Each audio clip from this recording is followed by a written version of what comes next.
All right, well, we're back to discuss Don't Breathe, and if you saw our review, we both really enjoyed it. Talking about spoilers, you know, there's the obvious spoiler, which I'll get to in a minute, but just I liked the way that from the trailer, you can pretty much tell that the one guy's going to die immediately, and he does. And then I like that the Goosebumps guy didn't quite die as quickly as it looked like he was going to. Like, he did he survived a little bit further into the movie than I expected to. By the time they circle, because the opening shot is that awesome, super, super wide shot of the street, and it zooms in and you realize it's the guy pulling the girl by the hair down the road. That's how the movie opens up. Yeah, and that scene, I'm sitting there, I'm like, well, that's a weird thing to foreshadow. I'm like, you're pretty much giving away your ending. But it doesn't at all. Right. And what I was going to say was that by the time they come back to that, I was kind of done with the being trapped in the house part of the movie.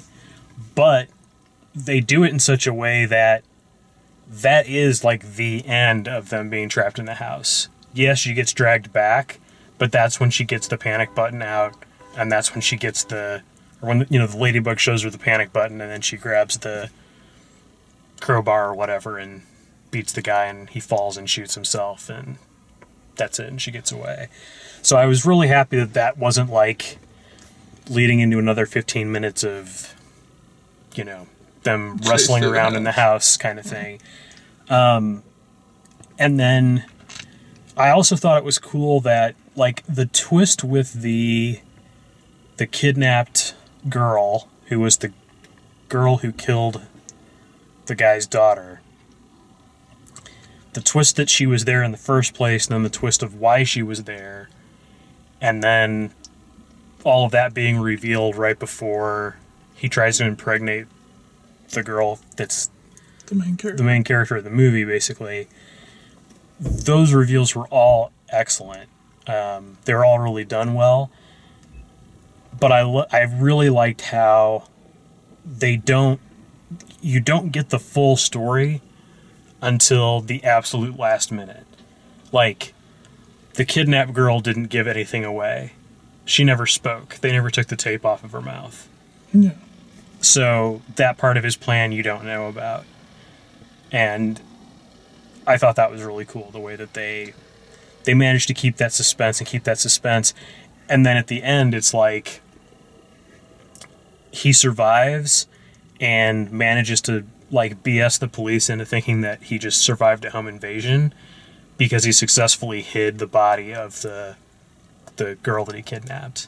Yeah. That was so intense. And all the twists and turns that you just talked about, I didn't see any of them coming. Right. At all. It was brilliantly done. I do want to go back to that opening shot, the foreshadowing of him just dragging her through the street. Mm-hmm. I was sitting there and I'm thinking to myself, I'm like, there are houses everywhere. How is nobody seeing this? Right. And then you find out that they're in Detroit, and I thought, oh, that's brilliant. Mm-hmm. It's pretty much a ghost town. So even when you're out in the open, you're alone with this guy. Yeah. And that is terrifying in and of itself. Yeah, everything's really well done. It's really well explained. The only, like, kind of head-scratch moment I had, which is just sort of a, like, I'm not suspending my disbelief enough in this movie at this point. I need to stop thinking about these things. There's a point where they're upstairs and there's, like, a lamp on the floor that's turned on, and it's after he cuts the power to the house. And you're like, so when did he turn the power back on? Because he also cuts the power before that scene where, like, the washing machine starts up and he stabs the other guy by mistake, which is another great fake out, right? Where you think he stabbed the Goosebumps guy, Yeah. but he actually stabbed the guy that he's already killed. Yeah, I thought that was I thought that was a good one because I was like, man, he's dead. Yeah. Now she's alone. She's bent into a pretzel in the vents. I honestly, I didn't see any of them getting out of it. Like through the whole thing, I'm thinking, man, he is about to kill all these people and get away with it scot free because he's a veteran. Yeah. And he's gonna show that they were, breaking into my house and stuff. I thought it was an interesting ending. Like you assumed that they left there at the end, but they were coming in through the arrival. So were they in California already, or were they leaving? No, they were in the departure lounge. Yeah, but remember the arrows at the end? Departure goes left, arrivals come forward, and they went forward, out the doors. Well, that's not what I read, but Yeah. maybe that's right. But oh man, it was so, like, once he knows they're in the house, it doesn't give you a moment's respite. Because, like, as soon as she gets out of the house into a little bit of freedom, here comes the dog. Right.